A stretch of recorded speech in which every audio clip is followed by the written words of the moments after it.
Good morning, how are you doing? This is Tracy, the political atheist. This is very quick because it's 43, windy, and cold as F. One calls this weak and stupid. You're gonna understand why.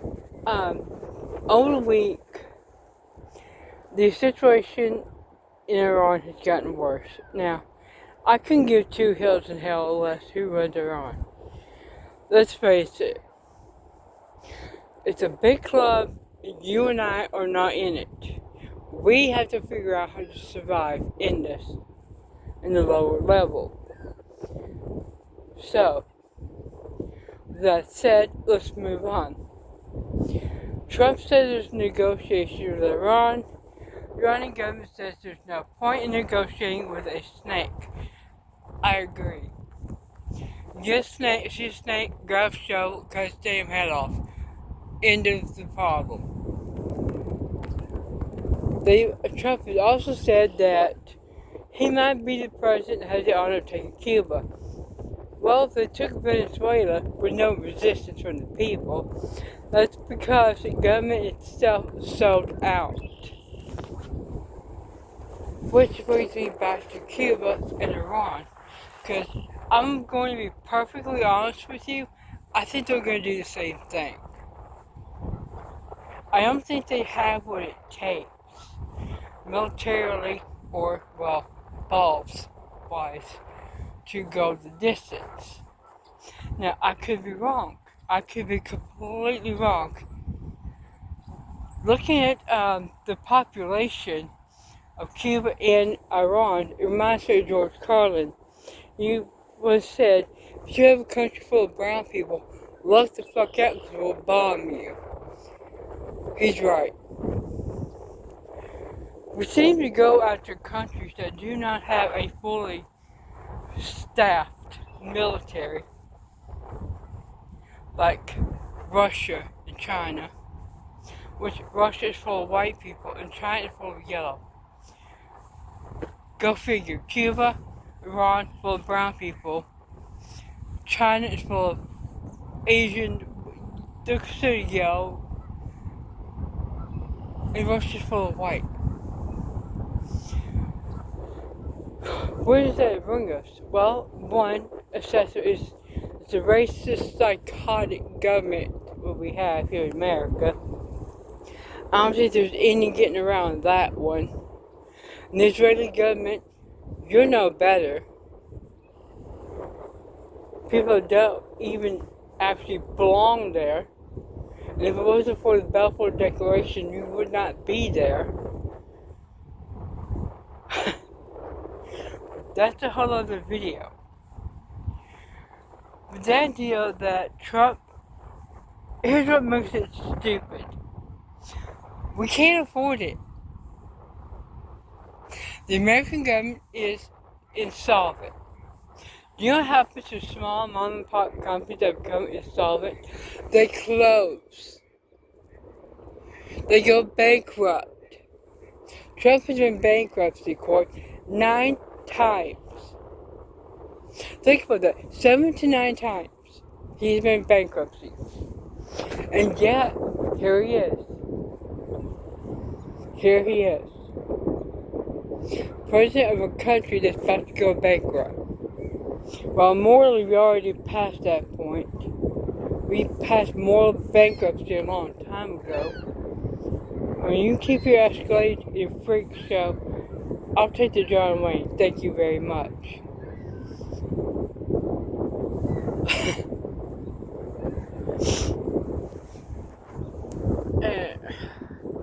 Gerald Celente, doing an interview with Nathan Kennedy Prepper, he made it clear, he's always said, when all else fails, you take on the war.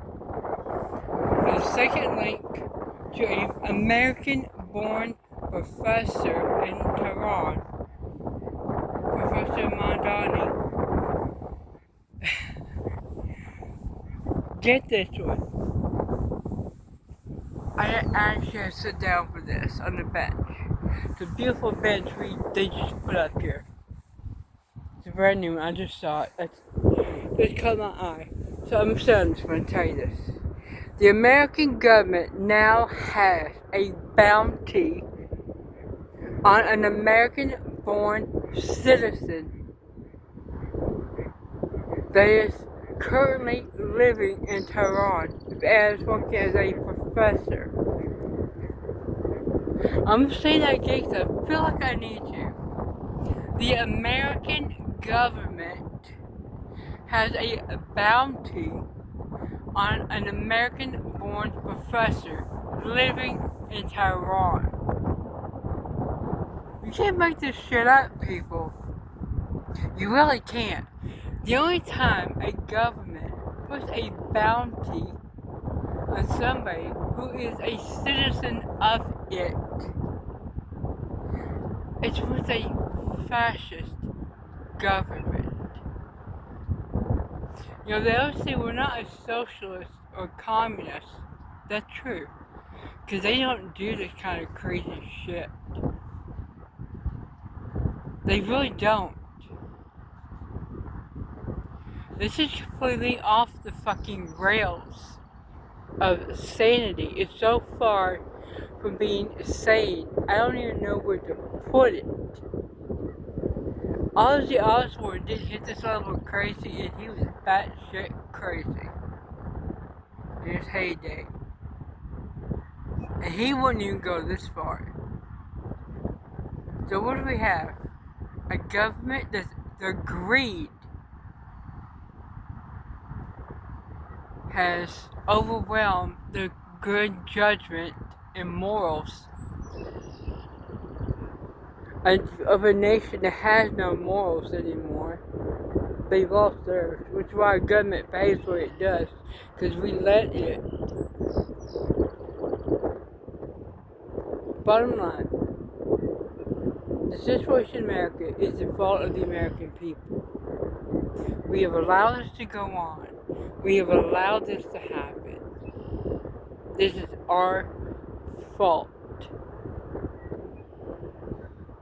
Like it, don't like it, I have zero fucks to give.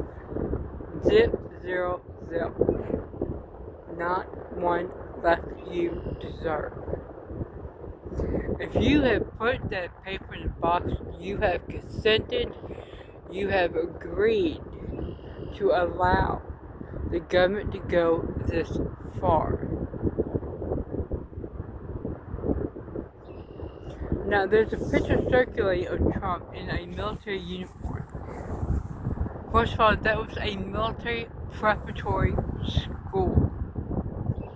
He dodged the draft for Vietnam. He never actually served in the military.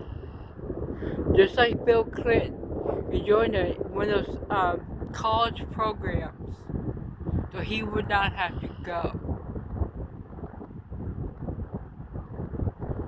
Gerald Celente didn't have to go either. And at least he has the courage to admit he was scared to death to get his brains blown out for a bunch of greedy bankers.